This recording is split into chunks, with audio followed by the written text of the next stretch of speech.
Eye on South Asia is brought to you by Wells Fargo. Wells Fargo, together we'll go far.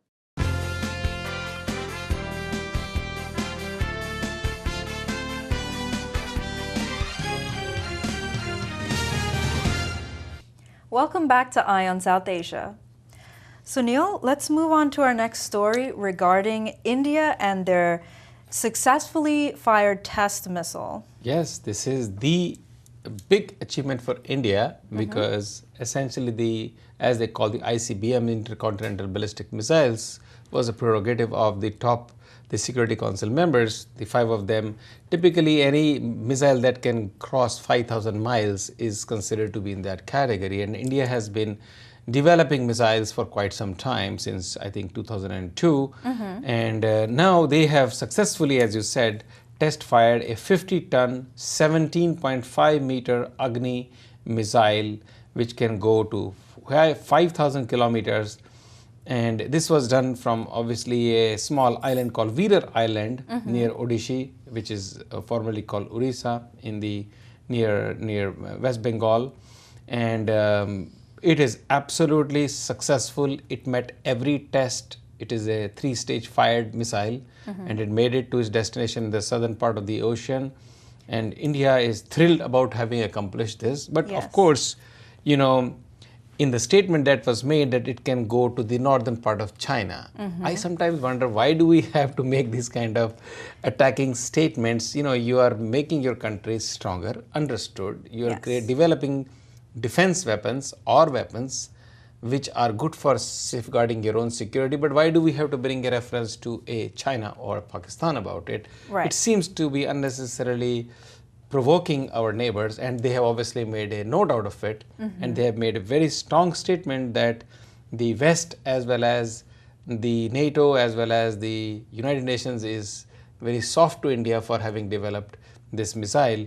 But on the other hand, NATO Secretary General Anders Fogh Rasmussen has said that, you know, there is no risk to anybody. This is a typical missile that India has developed, so we should not be overly worried about it. Right. They say that they don't see India as a threat to any of the NATO allies.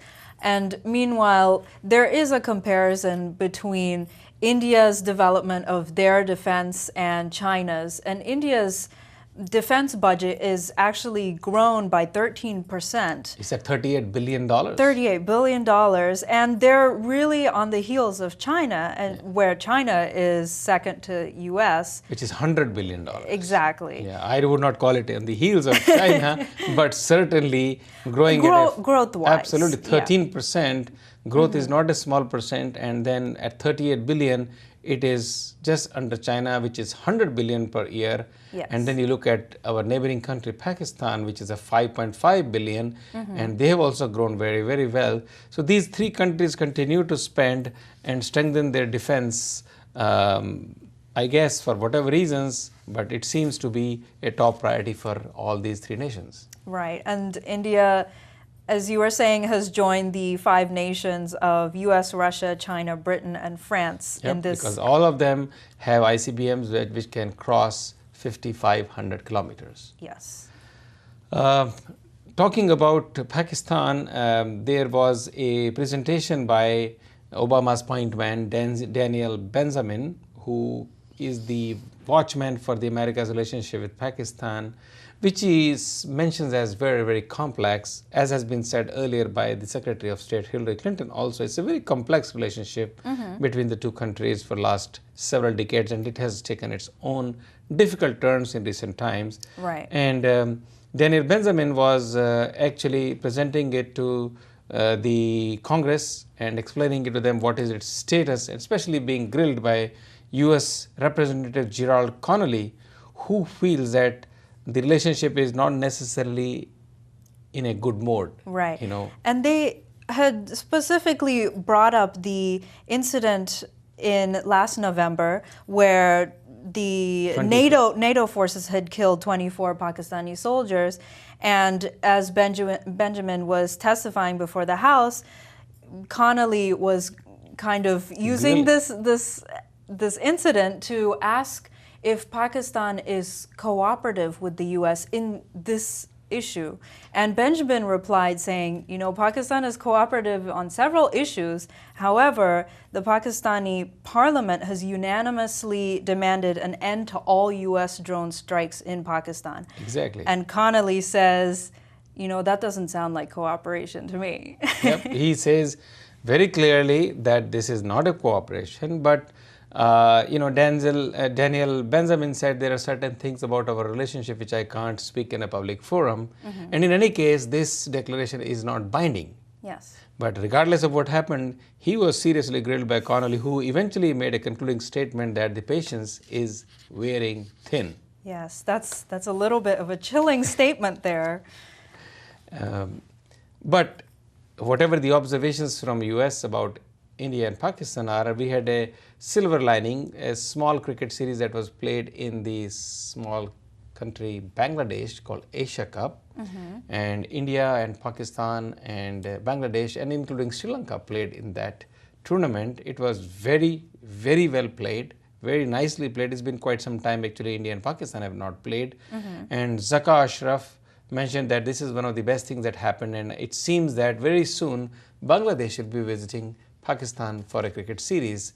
So there would be probably some some kind of cricket diplomacy. Right. Because what happened was, I think a few years ago, Mm-hmm. Sri Lanka was touring Pakistan and there was an attack.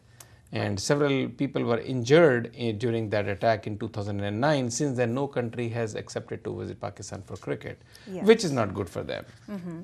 However, recently, President Zardari had visited India, and this along with a couple of other events has made Pakistan and India kind of patch up and continue that peace process and Hopefully. move forward on that.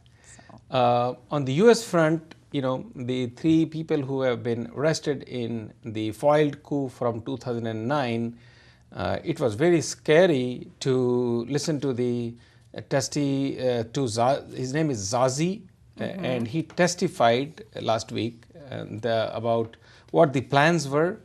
And he said the plans were very, very clear, that the attacks targets was going to be Walmart, which is obviously large stores, Yes. and tons of people at any given time, the New York Stock Exchange, Times Square, subways, movie theaters, and including some buses they were looking to go after.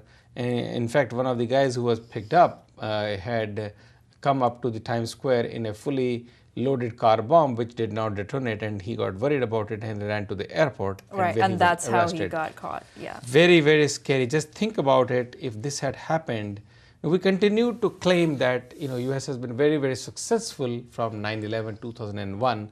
Not a single such incident has happened. Yeah. But this scares you to hell because it came that close to being real, and this is 2009. And if Exactly. anything like this had happened, how many lives we would have lost. I know. I mean, these targets are, it's scary just to listen to that. And, this guy, he had gone to Pakistan with a couple of friends. Correct. And eventually had been steered into this direction of being trained as a terrorist, you True. know.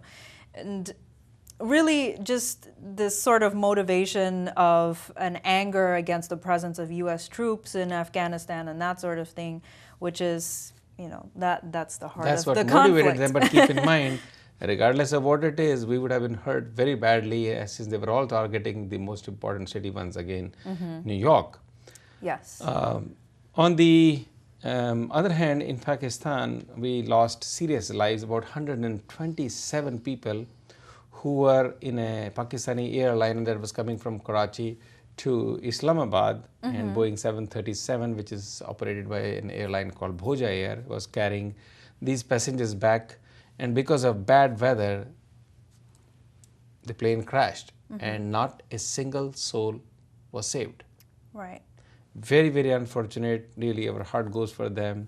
This is, I think, after a long time we have had such difficult situation, because last time I think it was in July 2010 when another airline, commercial airliner, crashed and 150 plus people lost their lives.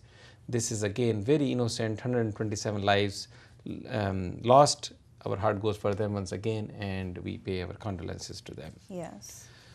Bhavna, talking about our neighbors again, Maldives, where we have had a difficult situation. Mohammed Nasheed, who was the elected president, and 3 years later he was kind of under a coup made to declare that he is resigning, and the opposition took over, who happens to be also very closely named called Muhammad Wahid, and he took over the government. And Mohammed Nasheed, who was recently in New Delhi, he was very, very vocal about it, that he had done everything that he could do to make it a modern nation. He was protecting or fighting or liberating the women's rights, and he was also responsible for the change in the education. And all of a sudden, all his sacrifices, years and years in jail, and not even being there when his own children were born, and he served the country very well. And this is one of the most beautiful places which is known for visitors' paradise. Right. And suddenly he feels that he's been let down by the two countries who should have supported him more strongly. And he feels the moment he announced it, the two governments, India and US, immediately embraced the other new leader, leader, which is not fair. So he was here to kind of express his displeasure. On the other neighboring country, we have Bangladesh, where Bangladesh Nationalist Party has had a different situation, because one of their young leaders, Ilyas Ali, has suddenly disappeared. He, with his driver, is missing in action. And the party chief, Begum Khalida Zia, who has been a past prime minister of the country, it seems that the party believes that he has been kidnapped, he has been lifted, and he has been kidnapped. Right. So they are looking into this as a mishap from the opposition or the party in power, and they created a huge problem for the police, and there was a massive demonstration, and lots of people were injured in that, and not a good thing for a small nation, Bangladesh, which is on its growth curve right now. Right. With that, we are going to take another break, and we'll be right back on Eye on South Asia.